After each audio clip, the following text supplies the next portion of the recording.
TSP என்றது அடி உரம் மற்ற போட்ட சாட்டையிலாது ஃபங்கஸ் வித்தி வந்து இல்லத்துல தான் இருக்கு. மேலே எரியக்கில் இந்த கீழே இருக்க மண்ணின் பாரத்துக்கு என்ன செய்யும்? இந்த சட்டத்தை வச்சுட்டு இது வந்து ரே போடுற ஏற்காடு குருட்டினீங்கன்னு சொன்னால் குருட்டையில் நம்ம எள்ளு பக்கத்தில் இருக்கும். ஆனால் ஒரு இதுக்கு மேலே இன்னொரு மேலே விழக்கூடாது.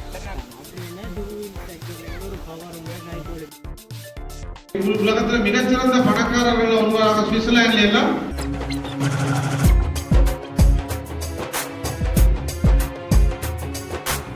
ஹாய் ஃப்ரெண்ட்ஸ், வணக்கம். வட்டக்கச்சி விவசாய பயிற்சிகள் பட்டறை அந்த பயிற்சி பண்ண எக்ஸிபிஷன் நடக்குது. அதுக்கு தான் வந்து நாங்கள் பாருங்கள்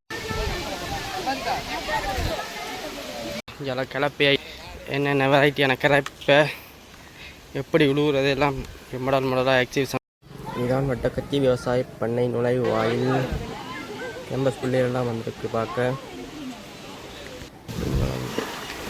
ஸ்கூல் பிள்ளைகள் எல்லாரும் கூப்பிட்டுக்கணும். நல்லதானே இந்த விஷயங்கள்லாம் பிள்ளைகளுக்கு தெரிஞ்சுக்கணும். கேட்டு பார்ப்பேன் இவங்கள. என்னென்னடா பார்த்து நீங்கள்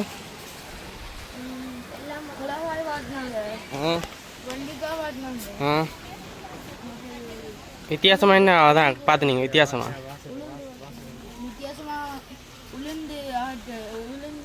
உளுந்து விடுங்கிற மிஷினா? வேறு உழுது கிளப்பை தேனி வளர்ப்பு. நீங்கள் எந்த ஸ்கூல்?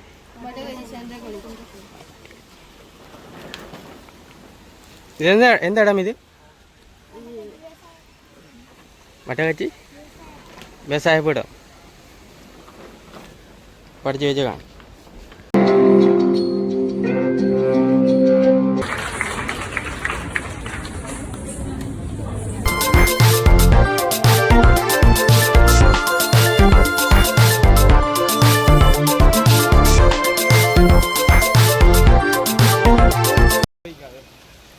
இங்கே சோலார் ஆட்டோமேட்டிக் சென்சரோட இயங்கும் சோலார். சூரியன் எந்த பக்கம் இருக்கோ அந்த பக்கத்துக்கு திரும்பும். வட்டக்கச்சி விவசாய பண்ணை.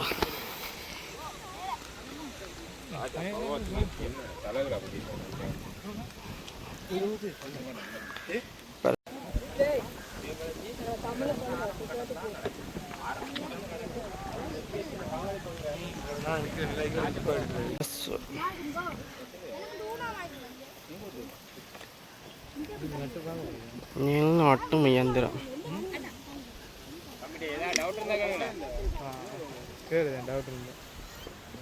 உங்களுக்கு இதை பற்றி தெரிஞ்சாதான்.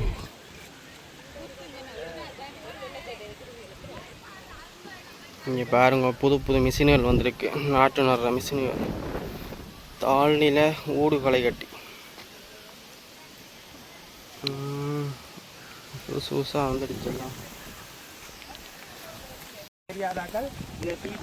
இது வந்து சீலை இந்த சட்டத்தை வச்சுட்டு இதுதான் வச்சுட்டு கணக்கை வச்சுட்டு நீங்கள் இதில் வந்து உருட்டினீங்கன்னு சொன்னால் உருட்டையில் என்ன மற்ற போட்டு சாட்டை இல்லாது உருட்டினீங்கன்னு சொன்னால் அப்புறம் விழும். ஒரு சீராக விழக்கூடியதாக இருக்குது.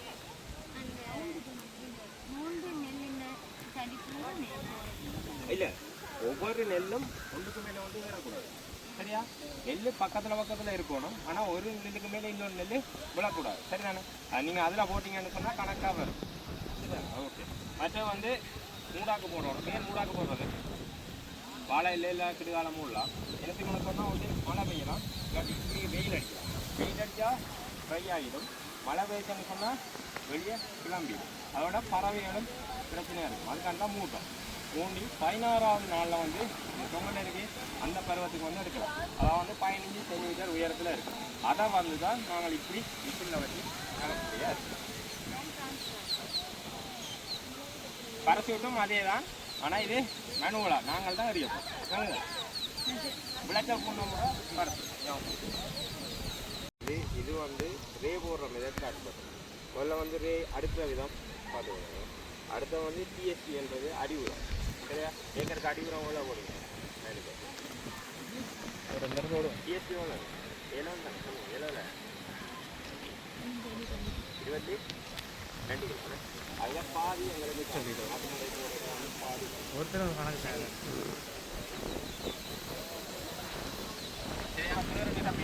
அதுக்கப்புறம் நெல்லை போட்டு அதுக்கு மூடா கொண்டு போட்டு மூட போகிறோம்.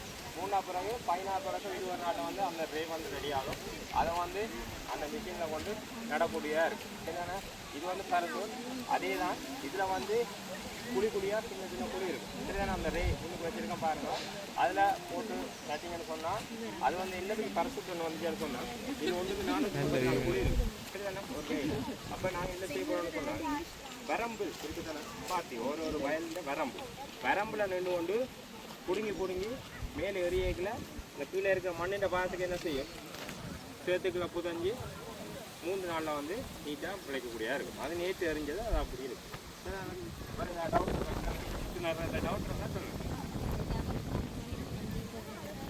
டவுட் தான் சொல்லுங்கள். ஓகே.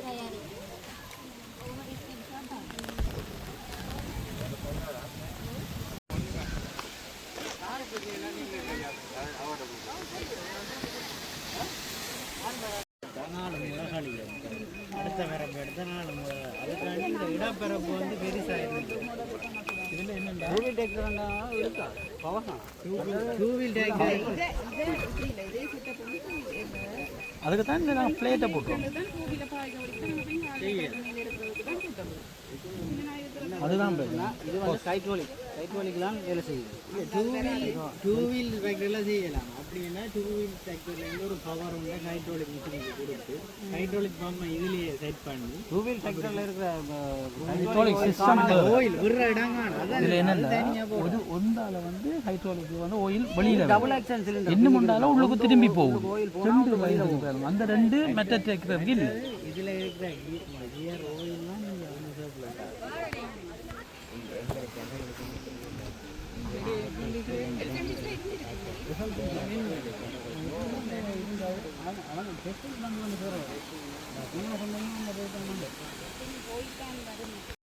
வட்டக்கச்சி விவசாய பண்ணைன்ற ஏரியாவை பாருங்கள் எப்படி இருக்கு. நல்லா நீட்டாக வச்சுக்காங்க. எக்ஸிபிஷன் நடக்குது. குளியல் ரூம் கேட்டிருக்காங்க.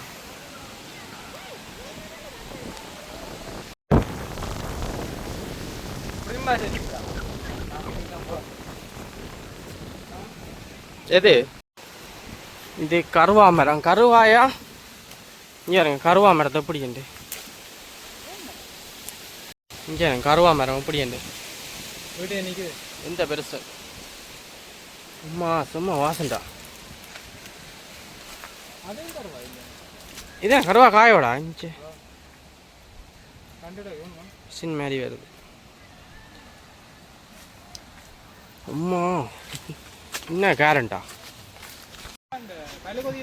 ஓ இங்கே கருவா காய்.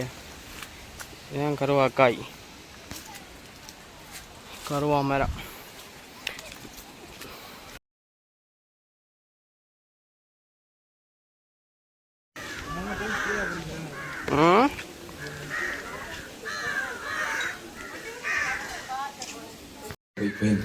செக்ஷன் ஆஃப் ஹோம் கார்டன் வீட்டு தோட்டம்.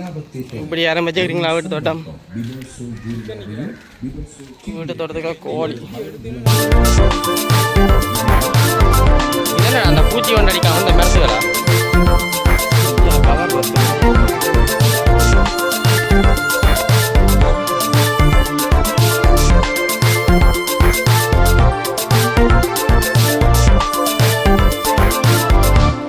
கண்காட்சி மேற்கொள்ளப்பட்டிருக்கின்றது. அது மிகவும் நேர்த்தியாகவும் மிகச் சிறப்பாகவும் இந்த கண்காட்சிகள் ஒழுங்குபடுத்தப்பட்டிருக்கின்றன. இன்றைக்கு ஒரு முக்கியமான நாள் எல்லோருக்கும் தெரியும். இந்த தேனீக்கள் தினம் என்று அழைக்கப்படுகிறது, பீ டேஸ். ஆகவே இந்த தேனீகள் தொடர்பாக தேனீ வளர்ப்பு தொடர்பாக மிகச் சிறப்பாக ஒரு தெரியாது நினைக்கிறேன். ஒரு 15 நிமிஷம் நின்றுப்போம். ஒரு கருவாச்சியே கைக்குள்ள வந்து வருகிறார். நானே ஒரு கருவா மரத்தை நட்டு அந்த கருவாச்சியை மேற்கொள்ளக்கூடியதான ஒரு நிலைப்பாட்டை நான் இப்பொழுது பெற்றுக் கொண்டுள்ளேன். நான் நினைக்கிறேன் அந்த என்னுடைய திண்ணவேரி ஆராய்ச்சியிலிருந்து எங்களுக்கு கருவா மரங்கள் இந்த ப்ரோசஸிங் இல்லாமல் பெரிய மரங்களாக வளர்ந்திருக்கின்றது. ஆகவே நானே அந்த பயிற்சியை அவர்களுக்கு வழங்கக்கூடிய அளவுக்கு மிகச் சிறப்பாக அந்த அவருடைய சமர்ப்பணம் இருந்தது. மிகச் சிறப்பாக அந்த பையனுக்கு நாங்கள் நன்றியை தெரிந்து கொள்கின்றோம்.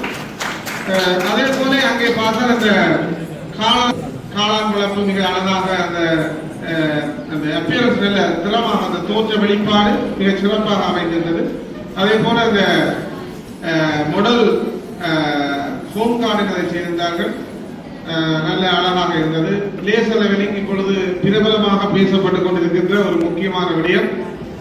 பல்வேறுபட்ட மேடைகளிலே பேசுபொருளாகவும் இந்த கிளிநொச்சி லேசர் லெவலிங், நான் எங்க வட மாகாணத்தில் இருக்கின்ற ஒரே ஒரு லேசர் லெவலிங் அந்த மெஷின் இங்கே இருக்கின்றது. ஆகவே நாங்கள் அதை பயன்படுத்துகின்ற எவ்வாறு பயன்படுத்த வேண்டும், அதன் முக்கியத்துவம் என்ன என்பது சிறப்பாக அங்கே ஆற்றுப்படுத்த செய்யப்பட்டிருந்தார்கள். அதே போல பல்வேறுபட்ட வெரைட்டிகள் ரோஸ் ஆப்பிள்னு சொல்லி கேள்விப்பட்டீங்களா? ரோஸ் ஆப்பிள் சின்ன மரம் ஒன்று வச்சு கிடக்கு. என்ன ஒரு இலை வாய்க்கிட்டதில்லை. வருஷம் வந்து 15 வீதம் இருக்குது. இப்போ 20 போட்டிங்கன்னா உங்களுக்கு யூரியாண்டையில் வந்து பேலன்ஸ் பண்ணும். அதை விட பொஸ்பரஸ் பொட்டாஸ் இருக்குது, மற்றது நுண்போசன மூலம் இருக்குது, எல்லாம் உண்டா கலந்துருக்கு. அது நீங்கள் தொடர்ந்து மருந்து மற்றது உரம் பாய்க்கிறதால அமிலத்தன்மை இருக்குது. அப்போ வந்து நெல் வந்து மஞ்சள் தன்மை இருக்குது. இதை போட்டிங்கன்னா அந்த பிரச்சனை வந்து வராது. மண்ணை வந்து நடுநிலை ஆக்கி விட்டு அதை விட கூட கலர் வந்து பயன்படுத்துறது. இது வந்து ஏக்கருக்கு 20 கிலோ தாங்க, ஒரு ஏக்கருக்கு ரெக்கமெண்டேஷன். இது வந்து விலையும் கூட, இது வந்து உங்களுக்கு 5000 கிட்ட முடியும். டிஎஸ்பி வந்து 14,000. நீல டிஎஸ்பி ஒன்று வருது, நீல டிஎஸ்பி நீலமணி என்று தான் இருக்குது.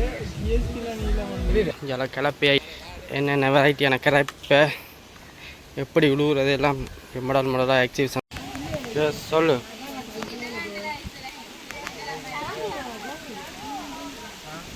எல்லா மர கண்டு நாட்டுகளும் விற்று கொண்டிருக்கணும். முன்னுக்கு எப்படின்னா வண்டி கொண்டு போகலாம் கிட்ட. தேனி வளர்ப்பு கிடைக்குமா? எப்படி செட்டப் பாருங்க. Coming going.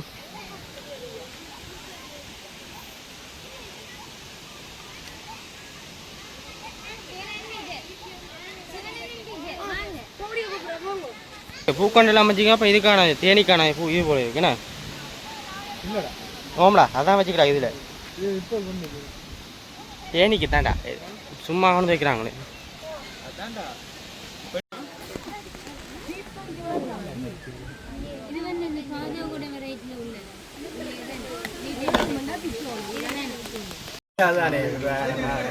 கணக்க வச்சிருந்தா அழிஞ்சு போய் கண்டிலே அப்படி பண்டையால் பிரவுன் அடிச்சு வருது. அப்படியே வந்துட்டேன்டா, அடியும் அப்படியே இதாயிடும், ஃபுல்லா இதாயிடும். மேல வருது பங்கஸ் வித்தி வந்து நிலத்துல தான் இருக்கும். அதுக்கேற்ற கிளைமேட் வரைக்கும் தான் அது தண்டை செயல்படுத்துவாங்க. அப்ப நீங்க நிலத்துக்கு அந்த அந்த அடிக்க நிலத்துக்கு நல்லா படத்துக்குன்னு அடிக்கும். கரைச்சி ஊத்துறவங்க கூட கரைச்சி ஊத்துறது நீங்க நோக்கினா கொஞ்சம் டாக்கா பிடிச்சி விட்டீங்கன்னா சொன்னாங்க. இன்னும் இருக்குது. அது வந்து சிலர் கண்ட பிழைக்கப்பட்ட சாப்பிட ரெடோல் பாவிக்கிறான். இல்லையா ஆக இனிமே இல்லாத அரசு கட்டுனா கேப்டிடோ பேருக்கு பாவிக்கலாம். அது நிலவு இது ஓகே. ரெடோல் 15 கிராம் இல்லை 20 கிராம் போட்டு அடிச்சுறாங்க. பவுடரா இருக்கு. காலையில பின்னேற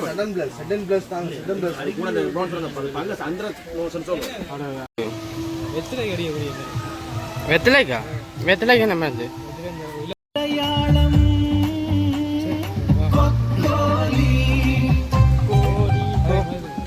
சஞ்சனா கமலேஸ்வரன்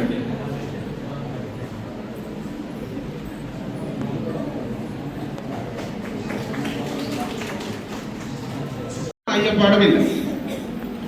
ஆக அதே மாதிரி நெல்லில் உங்களுக்கு பிஎல்பி பாக்டீரியல் ரீப்ளைட் பாரத்துக்கு மிக முக்கியமான காரணமாகவும் இந்த காலநிலை மாற்றம் முக்கிய பங்கு வகிக்கிறது. ஆக இவற்றையெல்லாம் வந்து நாங்கள் இந்த பயிற்சியை நாங்கள் மேற்கொள்ள வேண்டுமாக இருந்தால் நாங்கள் இந்த மாறுகின்ற இந்த காலநிலைக்கு ஏற்ற மாதிரி முகம் கொடுக்க வேண்டிய பல்வேறுபட்ட தொழில்நுட்பங்களை நாங்கள் மேற்கொள்ள வேண்டும். சாதாரண திறந்த வயல்களே அங்கே இல்லை. எங்க பார்த்தாலும் அங்கே இருந்த முழுக்க என்ன இந்த பாதுகாக்கப்பட்ட இல்லங்கள். காரணம் என்னென்ன, அங்கே எந்த நேரம் மழை வருது எந்த நேரம் வெயில் அடிக்கிறது அங்கே தெரியாது. ஆகவே அந்த காலப்பகுதிகளில் நாங்கள் வருடம் பூராகவும் நாங்கள் சீரான பயிற்சியை மேற்கொள்ள வேண்டும் என்றால் இந்த இப்படியான பாதுகாக்கப்பட்ட இல்லங்களுக்குள்ள பயிற்சி செய்யப்பட வேண்டியது மிக மிக முக்கியமான விடயம். தூக்கி எறியக்கலடா தொப்புல போன அந்த பாறை அந்த வெயிட்டுக்கே வந்து விழும். அடடா அது நிமிந்துருமா அப்படியே தெரிஞ்சுடக்கிறதெல்லாம் நிமிந்துரும் இந்த மாதிரி இருக்குதாங்க. ஓ ஓ இந்த காலத்துக்கு வந்து சேர்த்துக்கலாம் புதாங்க அப்படியே புதங்க புதஞ்சோன்னா அது 3 நாள்ல நிமிந்துடும். சூரியனுக்கு தான் நிமிடுறது தானே சூரியனுக்கு தான் அங்கே வேர்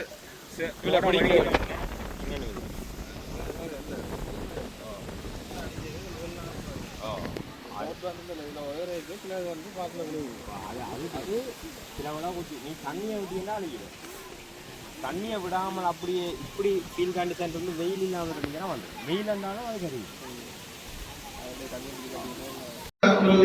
ஒரு கலப்பை ஒரு உழவர் பிடிச்சு கொண்டிருப்பார், அவர் கோவணம் கட்டியிருப்பார்.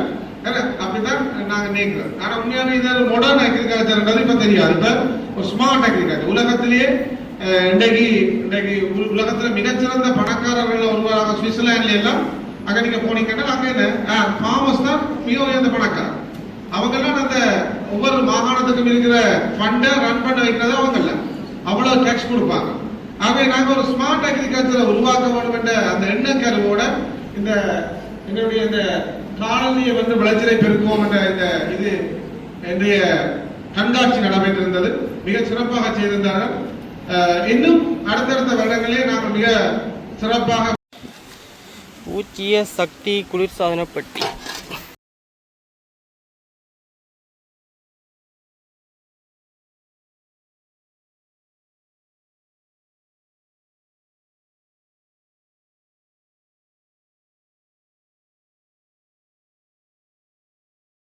பக்கத்துலேயே இப்போ 3 ஸ்கூலுக்கும் சொல்லியிருக்கலாம். 3 ஸ்கூல் பிள்ளைகளும் வந்து பார்த்துட்டு போய்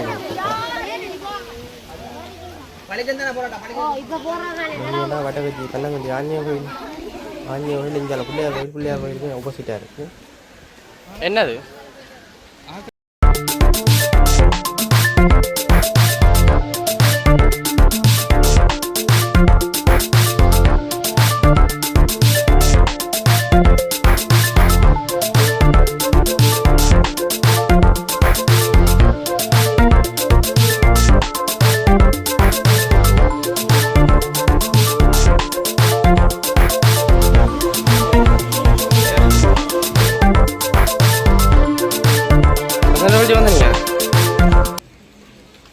இந்த சேனலுக்கு புதுசாக வந்திருந்தா இந்த சேனலை சப்ஸ்கிரைப் பண்ணுங்க, தெரிஞ்சாலும் ஷேர் பண்ணுங்க.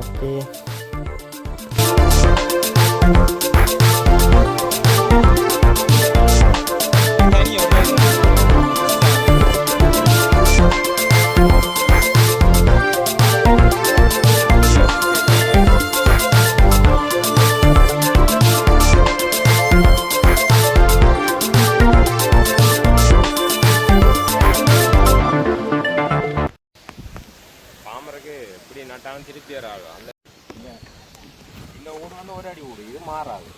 இந்த வீட்டுக்கு வந்து நடுவுக்குள்ள நெல் இருக்கும். 2 வீடும் வந்து அதை அடிச்சு புதைச்சி கொண்டே வரும். சுற்றி சுற்றி புதைச்சி கொண்டே வரும். இந்த பாவியில் இருக்க என்ன உங்களை கிராஸ் கட்டர் அது இந்த இங்கே இப்போ புதைச்சிக்கிட்டே வரும். மருந்து செலவு இல்லாமல் பண்ணுறது. இது வந்து கையால் அடிக்கிறது நல்லவா இல்லாட்டி மிஷினாக அடிக்கிறது நல்லவா? இது கையால் செலவு கூட விட இதால் அடிக்கிறேன் போன வீட்டர் போக வச்சா. இப்போ இது வந்து கொஞ்சம் சொல்லி அடிச்சு போட்டு பசலை போட்ட மாதிரி விட்டா கறக்கும். இதால் அடிச்சேன்னா சேறு குழம்பி வேறு ஓட்டம் கூடும். பசலை ஓட்ட மாதிரி விட்டா கறக்க வலிக்கும்.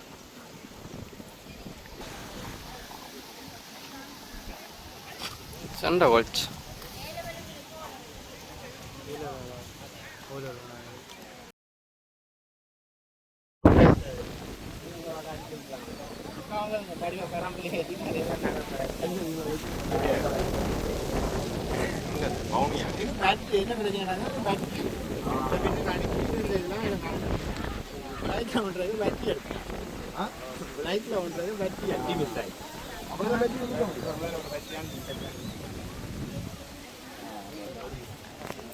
சார் கூப்பிட்றீங்களா?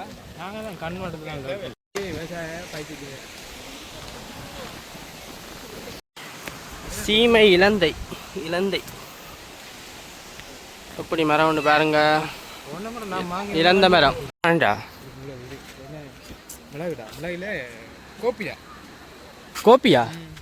ஆ கோப்பி கோப்பி கோப்பி இதே இருக்கு கோப்பி கோப்பி கோப்பி காய பாருங்க. இதுதான் இப்போ புதுசாக வந்த லேசரில் இன்னத்தை லெவல் பண்ணுற கிளப்பை வந்து மட்டமாக இல்லாமல் எக்ஸ்ட்ரா மண்ணாக வலிச்சு கொண்டு போகும் தானே. இது சீனியாஸ் பூந்தோட்டம். எத்தனை வகையான சீனியாஸ் இருக்குன்னு பாருங்க. இதெல்லாம் நான் பார்த்தே இவ்வளோ காலமாயிட்டு. நீங்கள் கண்டிருக்கீங்களா? எல்லாம் முழு கலர்லேயே நிற்கிது. இதெல்லாம் பார்த்து கிணகாலம் என்ன வடிவாக இருக்குங்க. வெயிலுக்கு உண்மையான கலர் தெரியுதில்லை, வெள்ளை அடிக்குது. சீனியாஸ் கேள்விப்பட்டே நிறைய காலம்.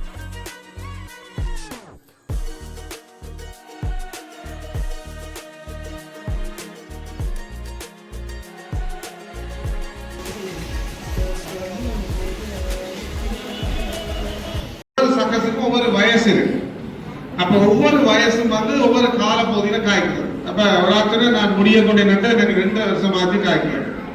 அப்ப இன்னொரு வருஷம் இல்ல நான் கீழே இருக்கிற சக்கச கொண்டு நட்டு அது எனக்கு 1.5 வருஷம் ஆச்சு. அப்ப அந்த அறிவு அந்த அங்கே வழங்கப்பட்டிருந்தது, மிக சிறப்பாக இருந்தது. அது மாத்திரமல்ல உங்களுக்கு தெரியும், இந்த பல்வேறுபட்ட நோய்களை எதிர்த்து வளரக்கூடிய இந்த தாவரங்களை பற்றி அங்கே மிக சிறப்பான ஒரு வர்ணனை அங்கே வழங்கப்பட்டிருந்தது. வெவ்வேறு வகையான வர்க்கங்கள். இப்பொழுது உங்களுக்கு தெரியும், இந்த கூடுதலாக எங்களுக்கு இந்த பயறு, உளுந்து போன்ற தாவரங்களே எங்களுக்கு அந்த மஞ்சள் நோய் இருக்கின்றது. ஆக இந்த மஞ்சள் நோயை கட்டுப்படுத்துவதற்கான புதிய வர்க்கங்கள் அறிமுகப்படுத்தப்பட்டிருந்தன. அதனை நீங்கள் அங்கே நன்றாக பார்க்கக்கூடியதாக இருந்தது. அதே போல இங்கால பகுதியிலே நீங்கள் பார்த்தீர்களாக இருந்தால் அந்த ஒரு மஞ்சள் பல்ப் போட்டிருந்தது. ஏன்னா ஏன் மஞ்சள் பல்ப் போட்டிருந்தது கிணவிற்கு தெரியாது. இது ஒரு ரிப்பலன் பல்ப். அந்த மஞ்சள் பல்பை எல்லாரும் போய் பார்த்தார்கள். அது வந்து கூடுதலாக இந்த பூச்சிப்பொடிகளை கட்டுப்படுத்துவதற்காக ஜப்பான் விஞ்ஞானிகளால் அறிமுகப்படுத்தப்பட்ட ஒரு தொழில்நுட்பம். கூடுதலாக இரவு நடத்தையை காண்பிக்கின்ற பூச்சிகளுக்கு எதிராக அந்த மஞ்சள் பல்புகள் அங்கே தொங்கவிடப்பட்டிருந்தன. இதனை நாங்கள் வேண்ட கத்தரிக்காயில எடுத்து பார்த்தீங்கன்னா என்ன, கத்தரிக்காய் நீங்க பார்த்தீங்கன்னா கடைசியில் தான் கத்தரிக்காய் சாப்பிட மாட்டீங்க. ஏன்னா கத்தரிக்காய் அவ்வளவு நஞ்சு. எல்லாம் நல்ல பொலிஸ்டா வர கத்தரிக்காய் தான் நாங்கள் எடுக்கிறோம். சாப்பிட போனா மார்க்கெட்ல போய் நல்ல பொலிஸ்டா இருக்கு, நல்ல மினுமினுப்பான கத்தரிக்காய் தான் சாப்பிடணும். அவ்வளவு முழுக்க ரசாயனம் இருக்கு. ஆகவே இந்த ரசாயன பாவனையை தவிர்த்து அந்த தொழில்நுட்பம் உங்களுக்கு விவசாயிகளுக்கு அறிமுகப்படுத்தப்பட்டிருந்தது. மிக சிறப்பாக இருந்தது. நாங்கள் அவதானிக்கக்கூடியதாக இருந்தது. நாங்கள் அப்படியே கொஞ்சமாக இங்கால பக்கம் நடந்து கொண்டு வருகின்ற பொழுது இந்த அடி டிரான்ஸ்பிளான்ட்ல பாவிச்சு அந்த எவ்வாறு நாங்கள் நெற்றியை மேற்கொள்வது தொடர்பாகவும் அவர் சிறப்பாக தந்திருந்தார்.